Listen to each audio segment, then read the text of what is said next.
시청자 여러분 안녕하십니까? 최근 부동산 시장에 거래 절벽 현상이 나타나고 있습니다. 특히 대구는 청약 시장의 열기가 식고 미분양 물량도 많이 늘어났는데요.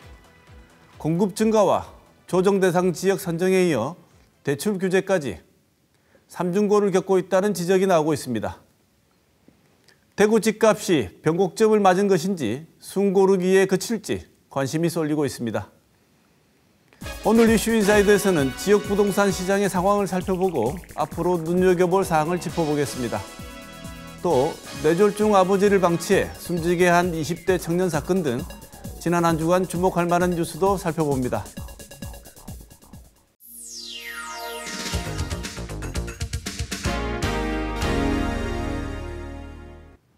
지난 한 주간의 중요 이슈를 정리해보는 시간이죠. 뉴스 큐레이션, 오늘도 보도국 김은혜 기자 나와 있습니다. 어서 오십시오. 안녕하세요. 지난 한 주간 어떤 소식들이 있었는지 정리해 주시죠. 네, 이 병든 아버지를 방치해 숨지게 한 20대 청년의 사건, 어린 나이에 부모나 조부모를 부양해야 해 복지 사각지대에 놓인 이른바 영케어러 문제를 불러일으켰지만요, 재판 결과에는 영향을 미치지 못했습니다. 지난 5월 뇌졸중과 뇌출혈로 병원 치료를 받다 퇴원한 50대 아버지를 방치해 숨지게 한 22살 아들이 재판에 넘겨졌습니다. 1심에서 존속 살해 혐의로 징역 4년을 선고받았는데요. A씨가 아들이 항소를 했습니다. 2심 판결을 앞두고 한 매체가 이 아들이 처했던 경제적인 어려움 등의 상황을 자세하게 보도를 하면서요, 동정 여론이 일었고 정치권과 곳곳에서 이 선처를 요구하는 목소리가 많았습니다. 처음에는 보도될 때 폐륜 범죄처럼 보도가 됐었는데 네. 그 이후에 이 사건에 대해서 좀 다른 시각이 생겨나면서 네. 사람들의 여론이 좀 바뀌기도 했었는데요. 그래서 2심을 앞두고 결과가 주목됐는데 그 결과 항소가 기각됐다면서요? 예, 그렇습니다. 2심 재판부는요, 징역 4년, 원심을 유지했습니다. 저도 판결문을 다 읽어봤는데요. 재판부는 A씨의 행동에 살인 고의가 인정된다고 판단을 했습니다. A씨가 퇴원할 때 받은 처방약을 아버지에게 한 차례도 투여를 하지 않았고, 이 코에 호수를 끼워서 하루에 3개를 먹는 치료식을요, 일주일 동안 10개만 급여를 하는 등 방치를 하면서 이 숨질 것을 예견했을 것이다. 이게 재판부의 판단입니다. 네, 본인 상황이 버겁기는 했겠습니다만 그래도 이렇게밖에 적극적인 행위를 취하지 않은 그에 대해서는 굉장히 안타까운 생각이 드는데요. 네네. 이런 일이 있을 때마다 우리가 하는 얘기가 복지 사각지대 얘기를 하지 않습니까? 네, 그렇죠? 이번에도 역시 시스템 보완 얘기가 나올 것 같습니다. 피해자가 있고요. 아버지를 숨지게 한 행위에 대한 법적 판단은 존중이 돼야 하겠습니다. 하지만 이 사건이 알려지는 과정에서 문제로 제기됐던 것들, 가족 돌봄이나 간병이 오롯이 개인, 특히 또 청년이나 청소년들이 떠안는 문제가 아닌 걸로 되는 건 아니지 않겠습니까? 이 사건이 특히 경제적 능력이 없는 보호자가 비용 부담 때문에 치료를 중단을 하고 퇴원시킨 이후에 발생한 것이거든요. 이 중환자가 돈이 없어서 퇴원을 하겠다는 걸 병원이 말릴 수는 없겠지만 그렇다고 그대로 보고 있는 것도 좀 문제가 있지 않나 이런 생각이 들었는데요. 이 환자와 보호자가 치료 과정에서 겪는 경제적이나 사회적인 어려움을 상담하고 교육하는 의료사회복지사라는 역할이 있다고 합니다. 하지만 이 종합병원은 의무인데요.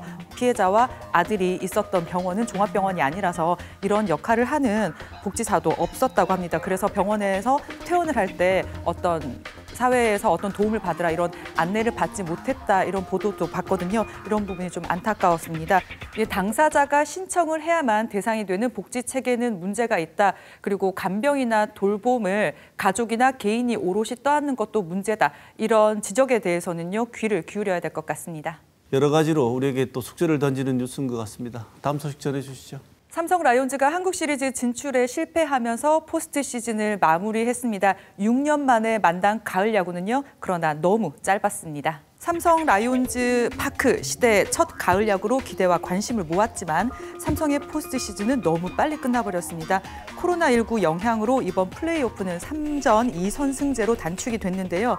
전력을 가다듬을 수 있는 타이밍이 있는 이 3선승제와는 달리 2선승제는 무게추가 한 번 기울어지니 되돌리기가 어려웠습니다. 그래서 반드시 이겨야 했던 1차전을요. 삼성은 4대6으로 두산에 내줬고요. 2차전도 3대11로 다소 무기력하게 경기를 내주고 말았습니다. 네, 이런 단체 경기, 야구 같은 단체 경기는 패배 맥락에서 보면 개별적인 인간이 보이고 네. 승리의 맥락에서 보면 인간의 집단이 보인다고 하는데요. 네.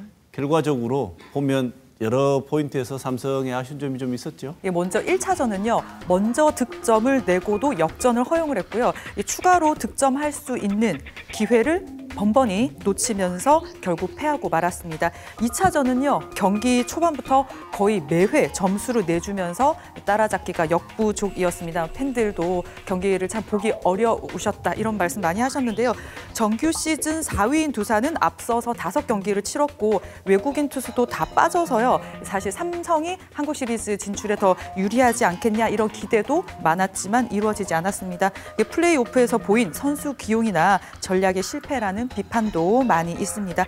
왕조 재건이란 말이 많지만요. 삼성 라이온즈 선수 절반 이상은 그 왕조 시절을 경험해 보지 못한 선수들인데요. 이 큰 경기에 부담감을 가질 수밖에 없었을 것 같습니다. 하지만 한 해 동안 선전을 하면서 좋은 성적을 거둔 선수단에게 팬들이 충분히 박수를 쳐줘도 좋을 것 같습니다. 이제 삼성이 스토브리그를 어떻게 보내고 내년에 어떤 모습을 보여줄지 기대해보면 좋을 것 같습니다.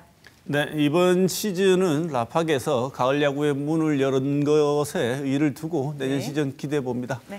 다음 소식 전해주시죠. 네, 점심시간은 중간에 직장인들에게 잠시 쉬는 시간을 주기도 하고 또 개인적인 일을 처리할 수 있는 시간이 되기도 하는데요. 이 12시 잠시 멈춤, 점심시간 휴무제가 곳곳에서 도입이 됐는데 반응이 엇갈리고 있습니다. 경남, 부산 공무원 노조는요. 내년부터 낮 12시에서 오후 1시 사이에 점심시간 휴무제 전면 도입을 요구를 했습니다. 지방 공무원 복무 규정에 따르면 공무원의 점심시간은 정오부터 낮 1시까지로 돼 있습니다. 다만 지자체장이 필요하다고 인정할 경우 1시간 범위에서 점심시간을 달리 운영을 할 수 있는 규정이 있고요. 대부분의 자치단체가 운영하는 민원실이 여기에 해당을 하고 있습니다. 이런 움직임 우리 지역에서도 나타나고 있는데요. 이 전국 공무원 노조 대경본부에 따르면 지난달 13일에서 14일 실시한 점심시간 휴무제 찬반 투표에서 찬성률이 90% 이상 나오면서요. 내년 1월 1일부터 휴무제 시작을 염두에 두고 있는 것으로 알려졌다. 이런 보도가 나왔습니다. 점심시간 휴무제가 이미 도입된 곳도 있죠? 예, 그렇습니다. 지난 7월에 광주광역시에 있는 5개 자치구가 점심시간 휴무제를 도입을 했고요. 공공기관은 아니지만 은행 최초로 대구은행에서 점심시간 휴무 점포를 운영을 했고 부산은행도 도입을 했습니다. 은행원이나 또 민원실에서 근무하는 분들은 후다닥 밥 먹다 뛰어갔다 이런 얘기를 할 정도로 고충을 많이 토로하시는데요.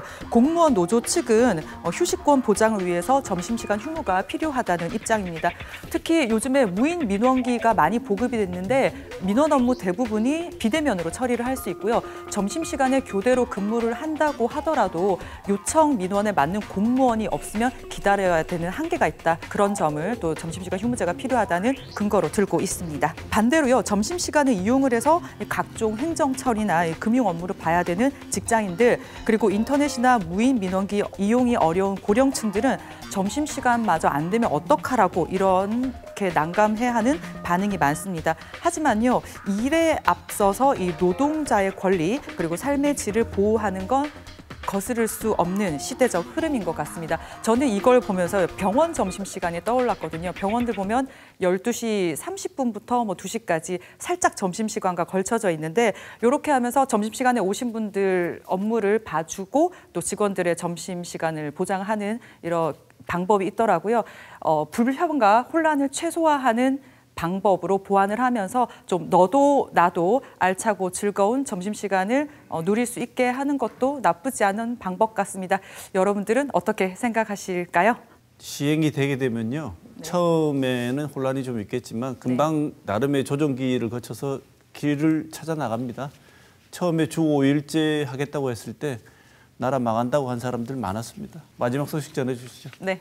세계에서 4번째로 많은 양의 아연을 생산하는 영풍 석포제련소가 공장 가동을 멈췄습니다. 지난 8일부터 영풍 석포제련소가 조업을 멈췄습니다. 1970년에 공장 문을 연 지 51년 만에 처음인데요. 하루에 아연 1000톤을 생산하는 공장이 오는 17일까지 열흘 동안 멈추면서 600억 원의 손실이 날 것으로 추산이 됩니다. 이 10일 조업 정지 정지는 재련소 측이 공장 폐수를 낙동강에 흘려보낸 혐의에 대한 처분입니다.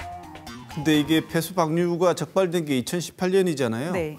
그런데 법정 공방이 3년 넘게 이어진 겁니까? 예, 그렇습니다. 이 경상북도는 2018년 2월에 오염물질 배출 허용 기준 초과, 방지 시설 내 폐수 중간 배출 등을 적발을 해서 20일 조업 정지 처분을 내렸습니다. 석포 재련소가 조업 정지 취소 행정 심판을 냈는데 이게 기각되자 행정 소송을 제기를 했고요.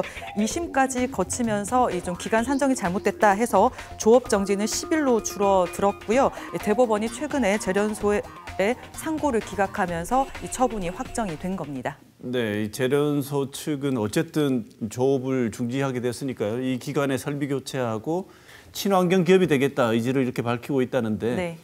그럼에도 불구하고 이런 의지를 보는 시선이 그렇게 곱지가 않다면서요. 예, 그렇습니다. 이 석포 재련소는요, 낙동강 상류에 있는데요. 안동 등 지역 환경단체들은 낙동강 상류 중금속 오염 문제 그리고 어류 떼죽음 등의 원인으로 꾸준히 재련소를 지목해 왔습니다. 재련소 측은 말씀하신 대로 폐수가 낙동강으로 흘러들지 않도록 무방류 시스템 설비를 늘리고요. 지하수 차집 시설도 설치하겠다. 각종 대책을 내놨습니다. 하지만 지역 환경단체들의 반응이 좀 싸늘하다지요? 예, 특히 싸늘합니다. 영남 지역 환경단체들로 구성된 석포 재련소 공동대책위원회는요. 조업 정지 10일은 면죄부가 아니라면서 무방류 시스템과 차집 시설이라는 화려한 말잔치를 중단하고 진정한 복구에 나서야 된다 이렇게 주장을 했습니다. 특히 모든 오염을 막을 수 있다면서 이 무방류 시스템을 과대 홍보하고 있다고도 꼬집었는데요. 근거가 있습니다. 공대위가 지난달에 재련소 1공장 폐수 처리장과 이 저류조 사이에서 흘러나온 물을 떠서 경상북도 보건환경연구원에 분석을 맡겼더니 카드뮴, 수은, 비소, 납 등 기준치 이상의 중금속 성분이 검출됐다고 밝혔습니다.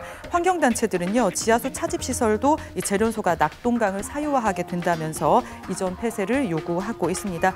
석포 재련소는 지난 2019년에도요, 공장에 설치한 이 별도의 배관을 통해서 폐수를 배출하다 적발돼서 경상북도로부터 조업 정지 60일 처분을 받았습니다. 이것도 지금 취소 소송이 진행 중인데요. 결과에 따라서 공장이 또 멈출 수도 있습니다. 환경단체와 인근 농민들의 이 재련소에 대한 불신은요, 그동안 반복돼 왔던 사고와 이 책임지지 않는 대응으로 커졌는데요. 이 환경 오염 방지와 지역 주민의 건강 보다 앞서는 가치는 없겠죠. 이 물과 땅 오염에 대한 명쾌한 대책 그리고 대응이 필요해 보입니다. 지금까지 이번 주 주목할 만한 뉴스 짚어봤습니다.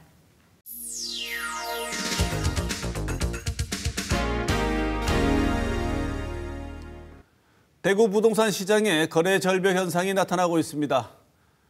수도권이나 다른 비규제 지역과는 달리 대구는 유독 냉랭한 분위기가 감돌고 있는데요. 변곡점을 맞을 것이라는 전망에서부터 일시적 숨고르기라는 의견까지 다양한 진단이 엇갈리고 있습니다.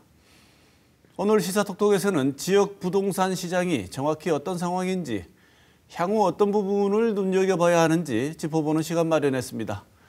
먼저 오늘 나와주신 두 분 패널 소개하겠습니다. 이진우 부동산 자산관리연구소장 모셨습니다. 어서 오십시오. 네, 반갑습니다. 송원배 대구 경북 부동산 분석학회 이사 모셨습니다. 어서 오십시오. 네, 안녕하세요. 네. 얼마 전에 부동산 여러 문제로 대구 부동산 같은 경우에 오늘 우리의 주제가 되는 이런 침체 혹은 거래 절벽 이런 현상이 벌어질 수도 있다. 분양이 완전히 분양이 완료가 되지 않고 미분양의 조짐이 좀 가능하다. 그래서 그런 예측을 주신 바가 있는데 지금 대구만이 아니라 전국적으로 조금 부동산이 이전에 미친 듯이 오르던 것 같은 상황은 좀 아닌 것 같습니다. 그래서 걱정하시는 분들 혹은 또 지금 이 집값이 내리는 전환점이 아니냐 여러 가지 해석들이 있는데요. 먼저 대구 부동산 시장 상황부터 한번 짚어보겠습니다. 전국 부동산 거래가 얼어붙는 정도까지는 아니라고 하더라도 조금 침체되고 있지만 대구 지역 분위기는 그래도 그 다른 지역보다 더 심하다고 하는 설명들이 좀 있습니다. 보도들이 쭉 있었는데 대구 지역 매매 시장, 전월세 시장 상황 먼저 한번 짚어보고 토론을 진행하도록 하겠습니다. 이준우 소장님 먼저 말씀 주실까요? 이제 올해 연초만 하더라도 대구의 아파트 가격 상승률은 뭐 연초 1월 달은 거의 한 2%, 전세가 한 1.5% 정도 올랐고 이게 한 4월 달까지는 거래량이 주고 있는 상태에서도 월별 상승률이 1% 이상 높은 가격 상승률을 사실은 기록하면서 이제 아주 높게 나타났었거든요. 근데 이러한 부분들이 이제 5월 넘어가면서부터 어떤 가격 상승세가 급격하게 나타나고 10월 달 우리가 가격 변동률을 보면 매매와 전세가 똑같이 0.08% 정도만 상승하는 데 그치고 있습니다.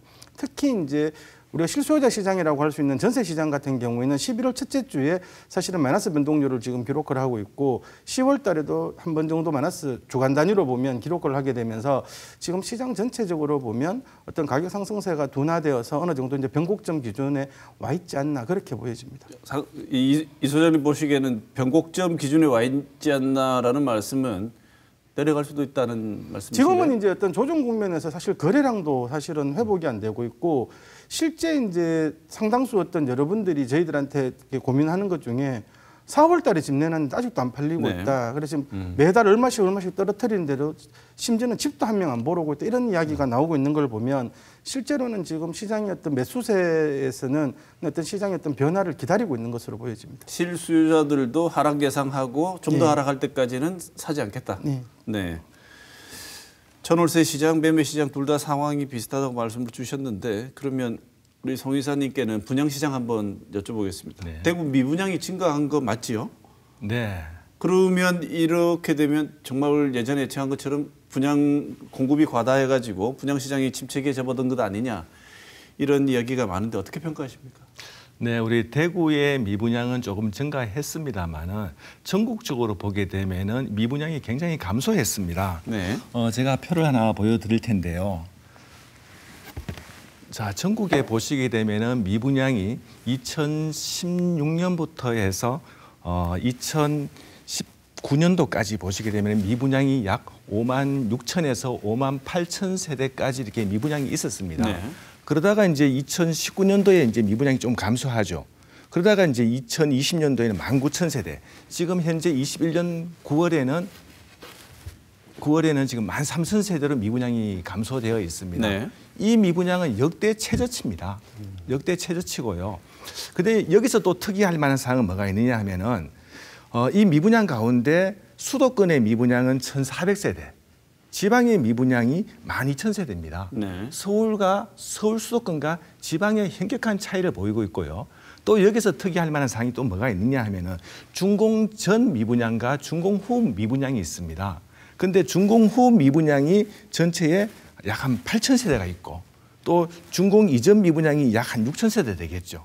근데 옛날 같으면은 이 준공 후 미분양은 악성 미분양이라고 할 수 있는데 지금 무슨 얘기냐 하면은 이 악성 미분양이 아니라 과거에 미분양 남아 있는 거를 준공 이후에 건설사들이 전세를 놓고 월세를 놓고 세를 넣었기 때문에 지금 분양 전환을 할 수 없다는 겁니다. 그러면 순수하게 전국에 남아 있는 미분양은 약 5,800세대밖에 되지 않는 거죠. 네. 그렇다는 얘기는 지금 이게 미분양 통계에서 보듯이 미분양이 감소함으로 인해 가지고 전국의 집값이 굉장히 상승을 했습니다. 네. 그럼 우리 지역을 한번 살펴보겠습니다.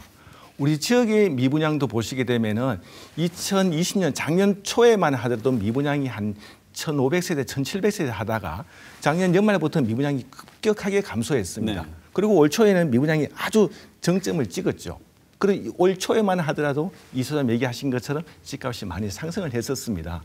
그러다가 이제 이렇게 미분양이 증가하고 있는 거죠. 1,000세대, 2,000세대까지 지금 도달하다 보니까 우리 지역에 이렇게 미분양이 많아서 앞으로 염려한 거 아니냐라는 우려는 있습니다만은 대구 전체 미분양을 보시게 되면은 이 특별한 지역 동구의 대구 전체 미분양의 72%가 있습니다. 네. 그 나머지 지역은 보시면은 미분양이 얼마 안 되는 거죠.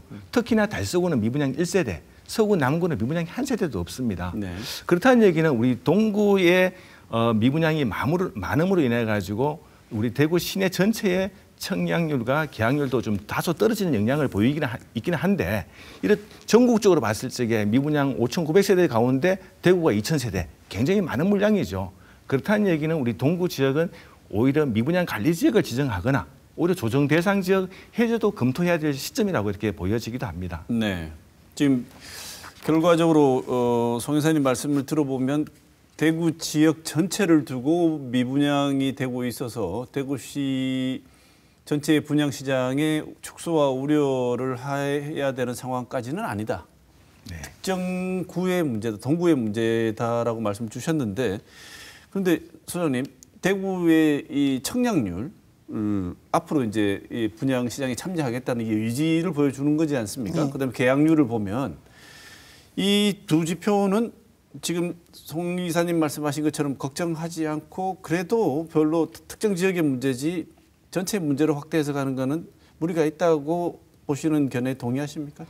전 조금 다르게 봅니다. 왜냐하면 우리가 이제 과거나 이런 걸 따져볼 필요가 있는데요. 우리가 미분양이 1000세대에서 1500세대가 나타나는 것은 사실 특정 지역에서 나타나는 겁니다. 근데 그게 문제가 뭐냐면 2500세대에서 3000세대 넘어가게 되면 이게 대구 전역으로 미분양이 확산이 된다는 뜻이고요. 그리고 이게 5000세대가 딱 찍게 되면 사실 이게 패닉이 오거든요, 시장에서는. 근데 우리가 과거에서 우리가 2005년도에 이제 2006년도 넘어갈 때 우리가 미분양이 늘어날 때도 계속 뭐 100개 이렇게 세 자릿수 미분양이었다가 1000개에서 3000개 갈 때까지는 거의 1년이라는 시간이 걸립니다. 3000에서 5000세대 갈 때는 한 4개월 걸리고요. 5000세대에서 6000세대 가면 1개월도 걸리지 않습니다. 네. 그리고 그리고 6000세대에서부터 10,000세대 갈 때까지는 대략 한 8개월에서 1년 걸리는데 이때 당시에 오면 건설사들이 분양을 하지 않아서 미분양이 안 느는 거지 이게 어떤 공급 사람 수요가 생겨서 늘어나는 게 아니란 말입니다. 지금 대구 같은 경우 가장 중요한 포인트는 뭐냐면 동구에서 시작된 미분양이 다른 지역으로 사실은 늘어나고 있고 최근 어떤 청약률이나 이런 걸 보면 지금 뭐 대구역 일대라든가 아니면 남산 앞산 쪽이라든가 이런 쪽에서 사실은 청약률 상당히 지금 떨어지고 있거든요. 네. 그건 뭐냐면 시장에 대해서 어떤 그 과거와 달리 어떤 투자 수요가 실수요자로 바뀌고 그리고 시장에 대한 어떤 불확실성이 커지면서 일단은 시장을 관망하고 있기 때문에 이러한 시장은 조금 더 지켜봐야 될 것으로 보여집니다. 네. 이 소장님 말씀은 지금 어쨌든 매매 시장과 분양 시장이 커플링돼서 같이 움직이기 때문에 매매 동향이 분양 동향하고 뭐 차이가 없을 것이다 이렇게 말씀을 주셨는데 그러면 이런 미분양과 거래량이 감소하는 원인에 대해서 한번 짚어보도록 하겠습니다.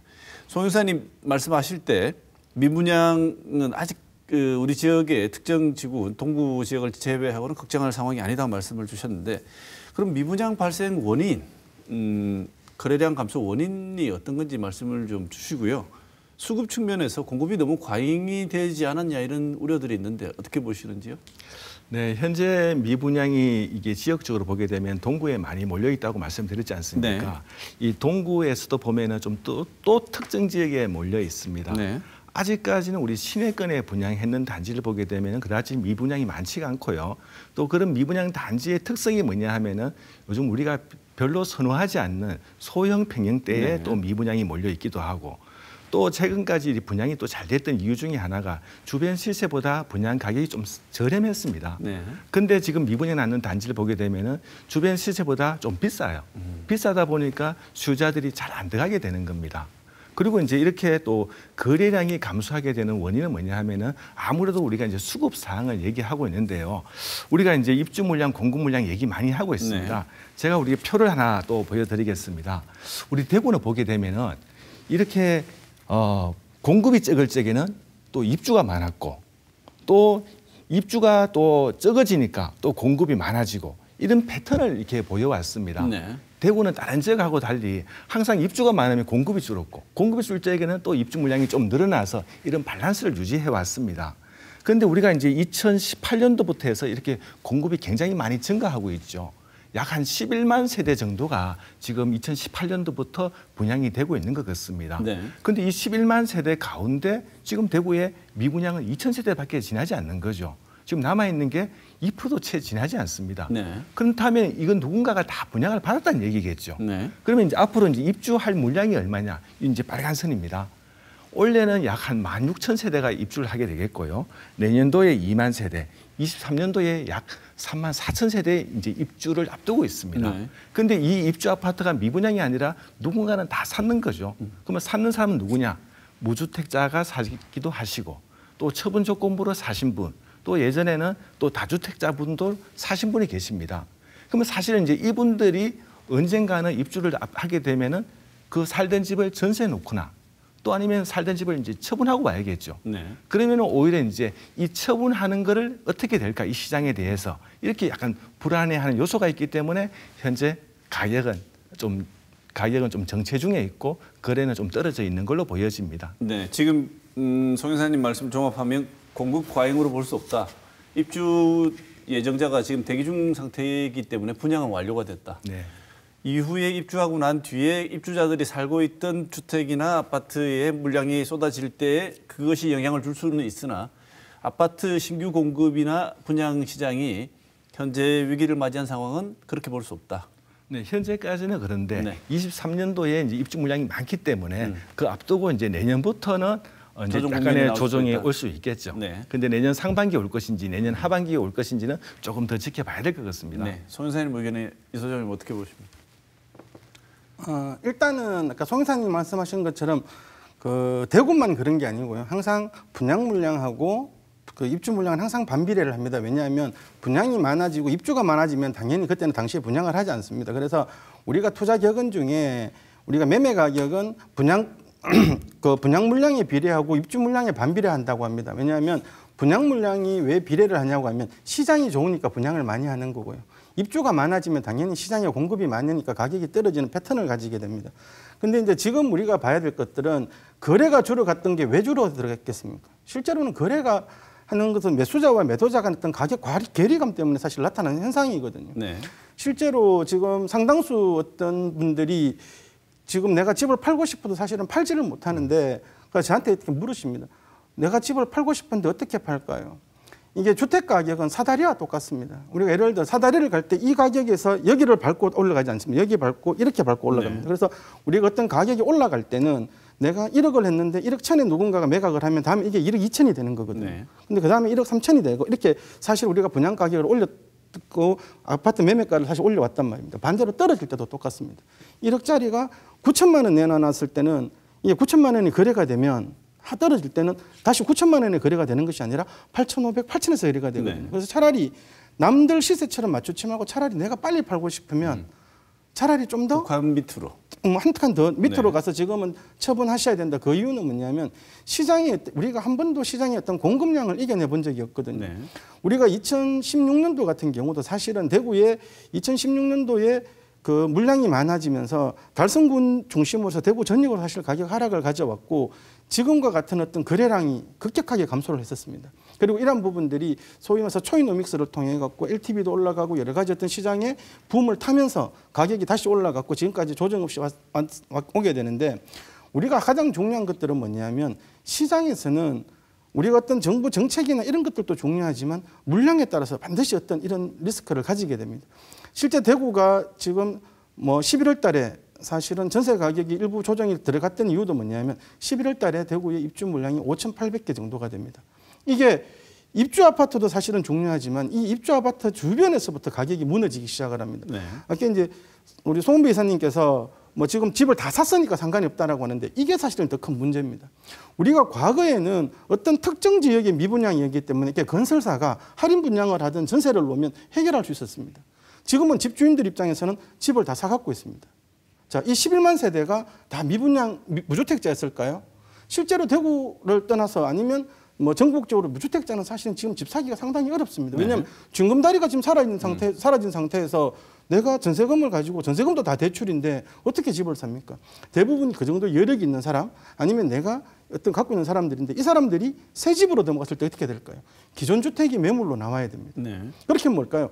옛날에는 미분양 주택이면 그 한 특정 단지만 미분양이었기 때문에 바닥치기가 쉬웠지만 지금은 미분양 단지 주변에 있는 단지들이 전체적으로 이것들이 아주 길게 갈 가능성이 있어서 지금도 어떤 대구시나 아니면 정부에서 이러한 어떤 부분들에 대해서 사실 고민을 좀 해야 되고 지금은 규제를 할 때가 아니라 어떤 특정 지역들 몰려있는 지역들 같은 경우는 어떻게든지 거래 시장을 활성화시켜서 어떤 향후의 위험에 대해서 대처를 해야 되는데 지금 계속 어떤 규제 일변도로 간다는 것들은 네. 결국은 어떤 시장을 한 번 더 죽이는 결과를 가져오지 않겠나 그렇게 네. 보여집니다.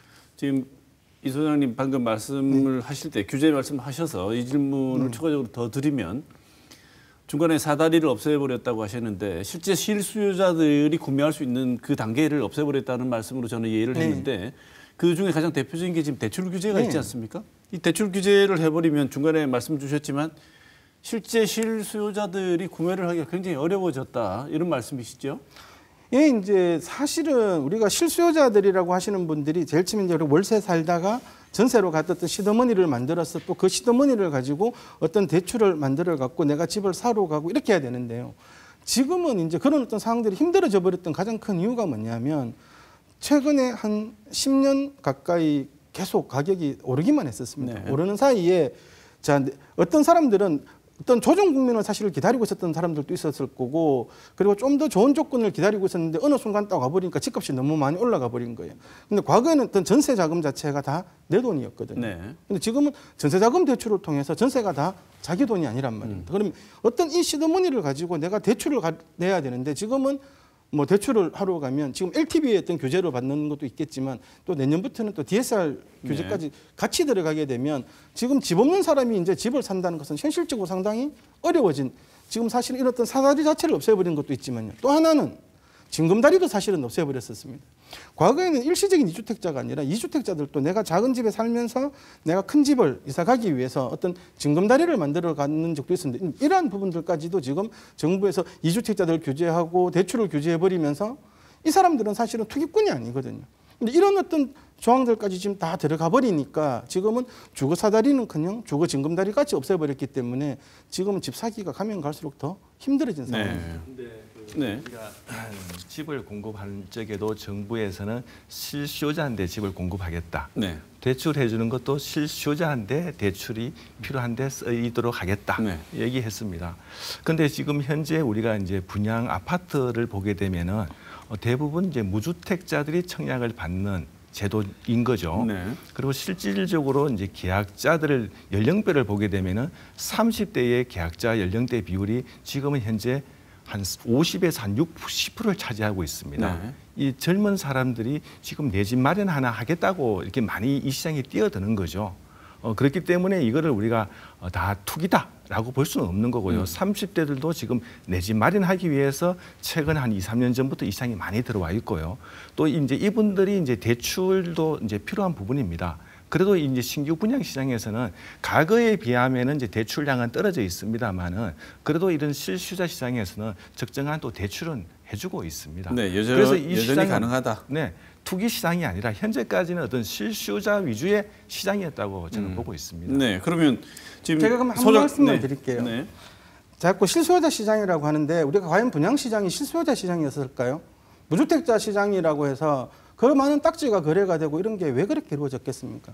지금 우리가 당장에 지금 분양 시장 자체가 이게 계속 실수요자 시장이라고 한다면 지금도 사실은 시장이 좋아야 됩니다. 왜냐하면 지금도 분양되는 아파트는 다 도심에 있는 아파트들입니다. 근데 아니거든요. 왜냐하면 앞으로 한번 보십시오. 보시면 청약률이나 이때 미분양은 사실 급격하게 늘어나게 될 거고 그리고 이 젊은 층들이 왜 이 시장에 들어왔겠습니까? 실수요자라서 들어왔겠습니까? 그 사람들이 내가 집을 못 사니까 너무 올라가니까 이게 사실은 어떤 시점부터 어떻게 돼버렸냐면 내가 지금 안 사면 불안해서 사실 들어오고 있단 말입니다. 부동산 자산이 대부분 사람들이 안전자산이라고 하는데 저는 부동산 자산을 안전자산으로 보지 않습니다. 왜냐하면 부동산 자산이라는 것은 기본적으로 대부 비율을 아주 높게 끼고 갖는 자산이기 때문에 시장에 충격이 오면 그 충격을 사실 감당할 수 없는 부분이거든요.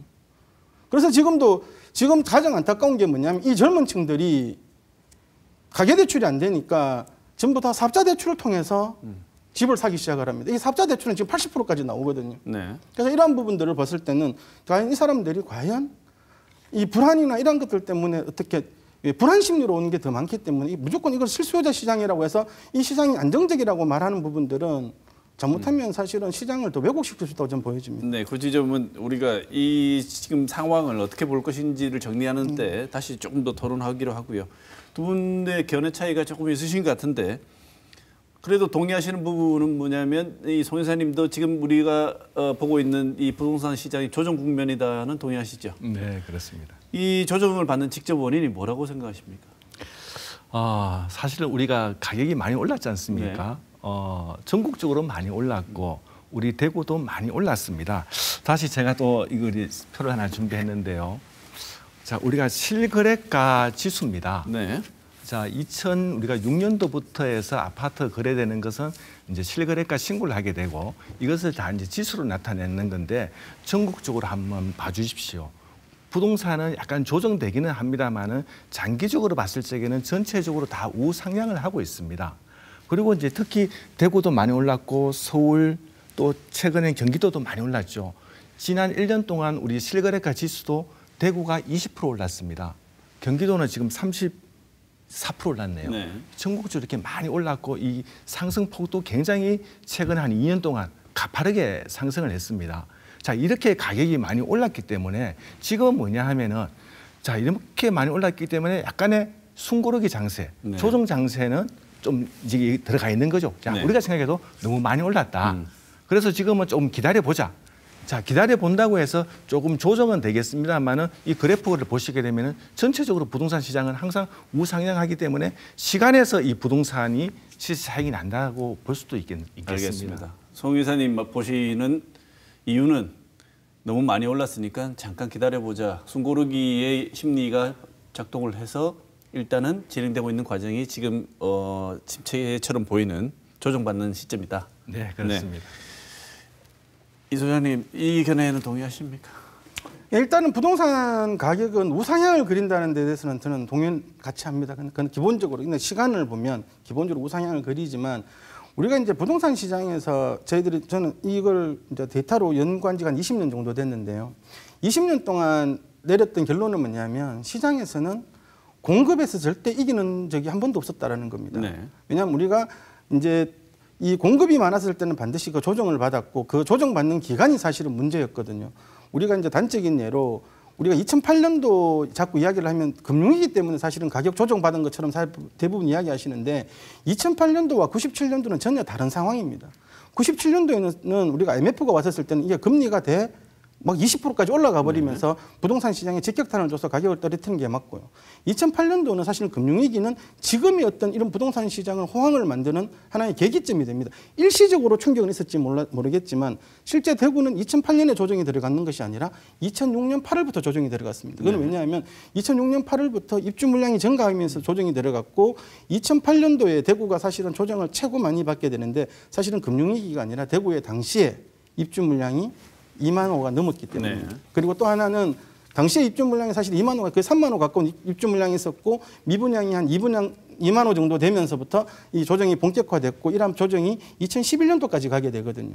이때의 어떤 공통점은 결과적으로 입주 물량이 많았다는 거고 지금 대구가 저도 우려하는 부분들은 뭐냐면 그동안 공급이 너무 많았기 때문에 자 올해부터 대구의 어떤 적정 수요는 한 13,000호 정도로 보면 됩니다. 근데 올해부터 사실은 그 공급량이 누적이 되고 계속 누적돼 가기 때문에 이제 가장 큰 문제는 뭐냐면 어떤 시점에 가면 이 누적된 물량들을 소화할 수 없는 시기가 오게 되는 네. 수도 있기 때문에 그것 때문에 저희들이 걱정을 하는 네. 거지 어떤 긴 시간을 버티면 또 어떤 시장은 회복이 되겠지만 이 조정받는 기간이 1년이 될지 3년이 될지 4년이 될지 부동산 시장에 대한 위험은 가격에 대한 위험이 아닙니다. 기간에 대한 위험이지. 네. 두 분의 견해가 약간은 다른데요. 이준우 소장 말씀을 듣자면 공급이 많이 되면 가격 조정받는 걸 이길 방법이 없다. 그러나 장기적으로 볼 때는 부동산 가격은 우상향하는 건 맞다. 그런데 그럼에도 불구하고 우리 지역에 공급이 많은 거는 사실입니다. 그러나 우리가 뉴스를 늘 통해서 보듯이 서울 수도권의 공급이 많이 부족합니다. 네. 그리고 서울 수도권에 지금 가격이 조금 조정받고 있는 이유 중에 큰 이유는 우리가 가계 대출로 인해서 서울만 조정받는 것이 아니라 전국적으로 좀 조정을 네. 받고 있죠. 그러나 저는 그거는 일시적인 현상이고 지금 서울 수도권에는 공급 부족에 기인했기 때문에 어떻게든 공급을 늘려줘야 됩니다. 근데 공급을 또 늘린다고 하게 되면은 재건축이 제일 우선적으로 들어가겠죠. 네. 그러면 또 재건축하게 되면은 이주 수요가 발생되고 이주 수요가 발생되면 또 전세라든지 또 매매 가격은 또 상승할 수 있는 여지가 충분히 있습니다. 네. 그렇기 때문에 서울의 이렇게 부동산 시장의 불안 요소는 늘 잔존되어 있기 때문에 서울과 지방이 조금 다르기는 합니다만은 우리 나라 전체를 보게 되면은 전체적으로는 공급 부족한 현상이기도 하고 앞에서 살펴봤다시피 지금 미분양이 역대 최저입니다. 이런 불안 요소가 내재되어 있기 때문에 단지 우리 지역에 이제 입주 물량이 많다고만 해서 이게 대구 전체만의 문제는 아니라고 보여지고요. 네. 우리나라 전체의 문제라고 보여지기도 네. 합니다. 지금 방금 송 여사님 말씀하실 때 지금 부동산 시장이 조정을 받는 이유 중에 하나가 정부가 시행하고 있는 가계 부채에 대한 조정안들 이것이 상당 부분 영향을 미쳤을 것이라고 말씀을 주셨는데 정부가 발표한 가계부채 관리 방안의 구체적인 내용이 어떤 게 있습니까? 특히나 이렇게 부동산 시장에 영향을 줄 만한 내용은 어떤 게 있죠? 네, 현재 우리가 이제 DSR이 이제 적용된다고 아시지 않습니까? 네, DSR이라는 건 총부채 대비 원리금 상환 비율. 맞습니다. 예전에는 이제 우리 아파트 담보대출 한 개만 따졌다면은 지금은 개인이 마이너스 대출이든 할부금 대출이든 총 대출을 이제 다 포함해 가지고 이제 원리금을 이제 상환하는 이제 범위를 이제 DSR이라고 하는데 얼마 전에 우리가 이제 전세 자금 대출도 제외하겠다고 했다가 최근 이제 발표된 자료를 통해서 전세 자금 대출은 올 연말까지는 봐주겠다 했습니다. 근데 이 전세 자금 대출도 이 대출 받을 적에 이제는 갱신하게 되면은 정액 범위 내에서만 대출이 가능하고요.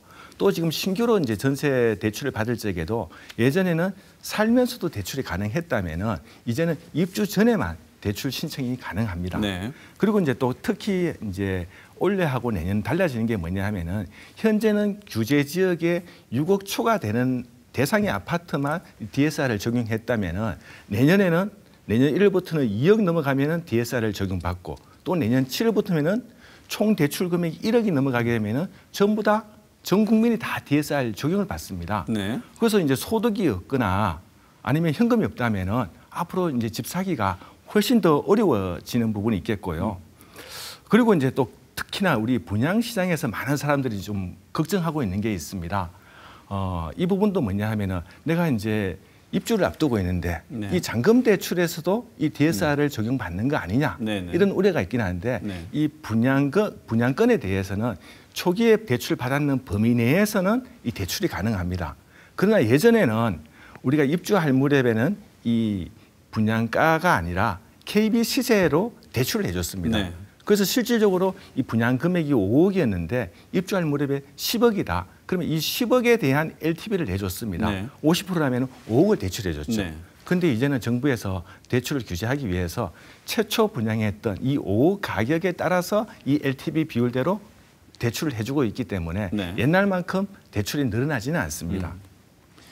이렇게 되면은 일단 지금 말씀하신 걸 정리를 하면 그 DSR 규제의 단계가 여러 단계가 있었는데 2단계, 3단계를 말씀 주셨는데 적용하려고 했던 시기가 상당히 당겨져 있다는 말씀이시고 그다음에 제2금융권이 추가되는 분양시장에서의 어떤 그 대출 내용도 상당히 폭이 줄어들어 있다.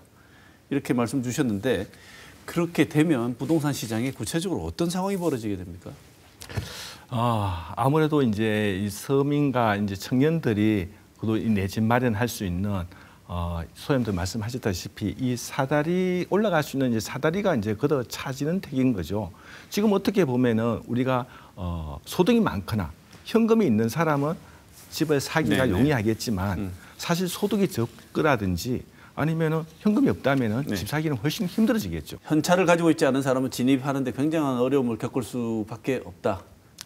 네, 어떻게 보면 이 사회의 더 양극화가 더 심해지는 거죠. 그렇게 되면 구매 동력이 이 수요자가 떨어지기 때문에 미분양이 일어날 가능성이 커지고 이럴 가능성이 더 커지는 거죠. 물론 그렇습니다. 이제 그런 요인 중에 하나가 이제 결국은 이제 대출이 안 됨으로 인해 가지고 우리가 이제 거래가 이제 많이 낮아질 수밖에 없는 상황일 겁니다. 알겠습니다. 그러면 그 평가는 조금 이따 해보고요. 이 부분에서 약간은 의견 차가 있으신 것 같아서 정리를 해보면 우리 송 이사님은 숨 고르는 단계다. 이게 변곡점, 다시 말하면 집값이 하락하는 방향으로 시작하는 지점이 지금이 아니고 잠깐 쉬었다가 결국 우상향하게 되어 있는데 내려가는 지점은 아니고 숨 고르게 하는 지점이고 이준우 소장 보시기에는 다소간 하락을 했다가 결국은 긴 시간에 걸쳐서는 올라갈 수 있지만 짧은 시간 내에 그 짧은 시간이 얼마가 될지 2년이 될지 3년이 될지는 모르지만 어떤 경우에는 대구시장 같은 경우에는 정체가 굉장히 오래 지속되었을 때는 10년 가까이도 갔으니까요. 가격이 다소간 하락할 수도 있는 지점의 변곡점이다. 이렇게까지 말씀하실 수 있나요? 예, 저는 제가 봤을 때는 일단은 어떻게 하든지 간에 어떤 변곡점에 와 있는 것은 사실인 것 같고요. 근데 이게 뭐 1년이 갈지 2년이 갈지 3년이 갈지 그까지는 사실은 아까 이제 우리 송은비 이사님께서 그 입주 물량을 한번 보여주셨는데 실제로 이제 2023년도, 2024년도까지 어떤 입주 물량들은 상당히 지금 많은 편입니다. 그리고 아직도 지금 대구가 분양을 하지 않고 지금 분양 대기 중인 물량이 상당히 많기 때문에 실제로 지금 이러한 어떤 물량들에 대한 그 공급의 시장이 이어지는 동안은 어느 정도 이렇게 상승 동력을 받기는 좀 힘들 것으로 보여지고요. 지금 대구가 어떤 처해져 있는 사항들을 보면 거기 주택금융공사에서 나오는 이제 주택 구입 부담 지수라는 게 있습니다. 네. 그러니까 주택 구입 부담 지수가 지금 지난해 2분기 이후에 지금 대구가 계속 최고로 높게 나타나고 있습니다. 그러니까 주택 구입 부담 지수가 서울을 제외하면 전국 평균보다 높게 나타나고 있는 게 지금 대구하고 인천, 세종 정도 되거든요. 근데 지금 대구는 계속 그런 어떤 부담 지수라든가 이러한 어떤 지수들이 상당히 높게 나타나고 있고, 그리고 어떤 물량적인 측면, 그리고 이제 국토연구원에서 나오는 우리가 이제 향후의 어떤 주택 시장을 보고 있는 그 주택 심리 지수나 이런 것들도 지금 계속 약간씩 떨어지고 있는, 전체적으로 봤을 때는 어느 정도는 지금 조정 국면에 지금 들어와 있지 않나 그렇게 보여집니다. 그래도 예. 일각에서 얘기하는 것처럼 미국 금융 시장이 테이퍼링 시작했고 금리 인상 시작하고 있는데 이게 우리한테 영향을 주면 우리도 금리 인상이 될 것이고, 이런 것들이 계속 파급 효과가 있게 되면 어쩌면 부동산 시장에 굉장히 큰 위기 혹은 폭락 현상이 벌어질 수도 있다고 말하는 사람들도 있는데, 그렇게까지 보지 않으시는 거죠?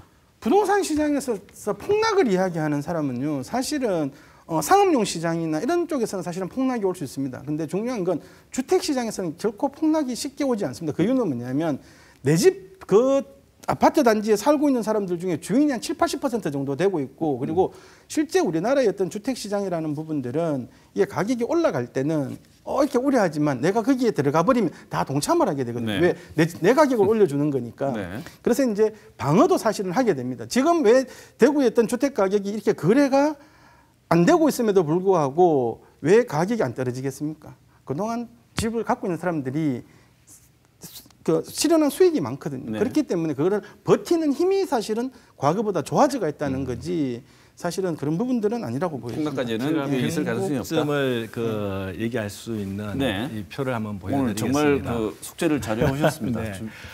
우리가 이제 한국부동산원에서 매주 이제 부동산 매매 지수, 전세 지수를 이렇게 표를 나타내고 있는데요. 네. 우리가 이제 빨간 선이 이제 매매 가격 지수입니다. 네. 2012년도부터 해서 15년도까지 아파트 가격이 굉장히 가파르게 상승하고 있는 거 보이시지 않습니까? 네.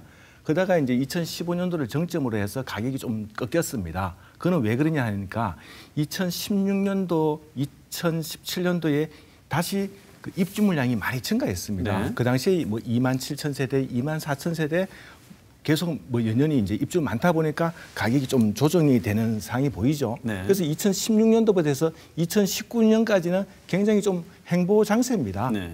약간의 또 조정도 있었죠. 조정도 있으면서 이 기간에 약간 상승도 있었습니다만은 지금 또 다시 이제 우리가 한 2020년도부터 해서 21년도까지 굉장히 가파르게 상승했습니다. 이 상승의 폭을 보게 되면은 우리가 앞에서 봤던 그래프하고 좀 비슷합니다. 네. 그래서 이게 당장에 꺾인다기보다는 지금도 큰 폭락이 없을 것이라고 예측하셨는데, 예, 이런 조정이 되거나 이런 행보 장세가 이어질 수 있을 것이라고 상당 기간 보여집니다. 얼마나 될지는 모르지만 네. 조정 기간은 좀 거칠 것이다. 그렇습니다. 그런데 여기서 또 하나 여쭤보고 싶은 건 수도권하고 지방 부동산이 상황이 좀 다르다. 부동산이 수도권은 그래도 계속 지금 말씀 주신 것처럼 부족하기 때문에 공급이 부족해서 올라갈 가능성이 있지만, 이렇게 되면 디커플링 현상, 그러니까 전국의 부동산이 올라가는 현상이 아니라 두 개가 떨어져서 수도권은 상승이 계속되지만 지방은 상당 기간 조정을 거치게 되면 이것이 지나가는 시간만큼 가격의 격차로 금방 드러나 버릴 텐데, 이런 현상이 벌어질 상황이 걱정이 된다. 이 격차가 걱정이 된다고 지적하시는 분들도 많은데, 송 연사님은 이 수도권과 지방 부동산 시장의 격차가 벌어질 것이라는 지적에 대해서는 동의하십니까? 네, 사실은 많은 분들이 우리 대구와 우리 또 지방에 이렇게 부동산 가격 상승하는 것을 이해하기 힘들다, 이런 분들이 참 많습니다. 대표적인 예로 대구 인구가 매년 감소하고 있는데, 네. 또 대구의 소득이 그다지 증가하지 않았는데 어떻게 집값이 이렇게 많이 상승하고 있냐고 저한테 많이 묻습니다. 그 반면에 서울과 수도권에는 이렇게 이제 기업이 몰리고 있고, 또 당연히 인구가 증가하고 있다 보니까 늘 주택은 부족한 거죠. 네. 이렇게 서울과 지방이 다르고 또 우리 대구와 또 경북이 다릅니다. 그런데도 불구하고 이 부동산 정책을 보게 되면은 굉장히 이 획일적인 정책을 다 펴고 있는 거죠. 서울에는 공급이 부족한데도 불구하고 매나 규제. 우리 대구 지방 같은 경우에는 공급이 매나 여전히 많이 이루어지고 있습니다. 그런데도 불구하고 앞으로 이제 서울과 지방의 부동산 가격 격차는 지금도 상당하지만 앞으로도 더 벌어질 수밖에 없을 것이라 보여집니다. 그래서 진짜 우리 이 부동산 정책은 서울 수도권과 지방이 좀 달리 적용돼야 될 것이라고 또 보여지기도 합니다. 자, 토론을 마무리해야 될 시간이 왔는데요. 마무리 발언 1분 드리겠습니다. 이준우 소장님 먼저 하실까요? 일단 지역민들이 사실 어떤 공급이나 이런 것에 대해서 상당히 지금 부담을 느끼고 계시거든요. 이제 실소유자 입장이라면 왜 보면 이러한 부분들이 시장의 어떤 선택의 폭을 더 확대할 수 있는 기회도 될 수 있기 때문에 일단 시장을 잘 관망하시면서 보시는 것이 좋을 것 같고, 이제 대구시나 아니면 우리가 정책 당국 입장에서는 뭐냐면 지금 어떤 시장의 기능을 좀 될 수 있으면 활성화시킬 수 있는, 그리고 어떤 지역만의 어떤 정책들이 사실은 만들어져야 된다고 생각을 합니다. 실제로 우리가 단순하게 조정지역 같은 경우도 대구시는 건의만 할 수 있거든요. 그럼 이건 중앙부처에서 이거 해야 되는데, 이제는 이게 대구시만 건의할 것이 아니라 어떤 지역사회라든가 그러니까 동시에 우리가 같이 어떻게 건의해서, 그리고 어떤 이 지역 실정을 제대로 알려갖고 어떤 지역에 좀 특화된 어떤 부분들을 만들어야 되지 않겠나. 그리고 너무 시 혼자서 주도하는 것보다는 시에 있는 시민단체들이나 아니면 이런 어떤 전문가 집단들과 같이 공유하는 시간들도 좀 많이 가졌으면 좋겠습니다. 네, 송 여사님. 네, 우리 지역에 지금 공급과 입주 물량이 많다는 것에 대한 우려는 조금씩은 하고는 있습니다. 그런데 지금 입주 물량이 많은데 앞으로 공급이 예정되는 신규로 이제 공급할 것도 이제 발생은 되고 있는 거죠.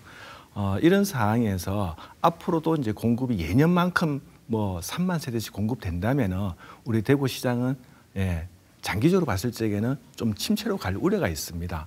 거기다가 지금 전국적으로도 미분양이 동구가 가장 많이 있지 않습니까? 이런 걸 생각해 본다면은 우리 부동산이라는 것은 올라도 이렇게 문제지만 사실 앞으로 또 부동산이 내려가서 조정을 받는다고 생각해 보십시오. 또 얼마나 더 힘들어지겠습니까? 이런 걸 생각했을 적에 우리 대구시에서는 공급 물량의 적절한 조정도 좀 필요해 보이고요. 또 앞에서 얘기하셨던 것처럼 대구 동구는 뭐 미분양 관리 지역을 지정해서 공급 물량을 좀 조절한다든지, 또 조정 대상 지역을 해제시켜서 또 동구를 좀 촉진시키는, 동구를 촉진시키게 되면 결국은 대구의 시장이, 부동산이 좀 건전성이 더 좋아질 것이라고 보여집니다. 네. 오늘은 조정기에 들어간 것으로 보이는 부동산 시장에 대해서 이진우 부동산 자산관리연구소장, 송원배 대구 경북 부동산 분석학회 이사 두 분 모시고 좋은 말씀 들었습니다.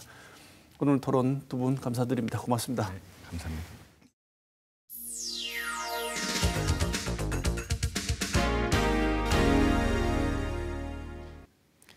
디젤 방식의 차량 운행의 필수적인 요소인 요소수가 품귀 현상을 보이고 있습니다.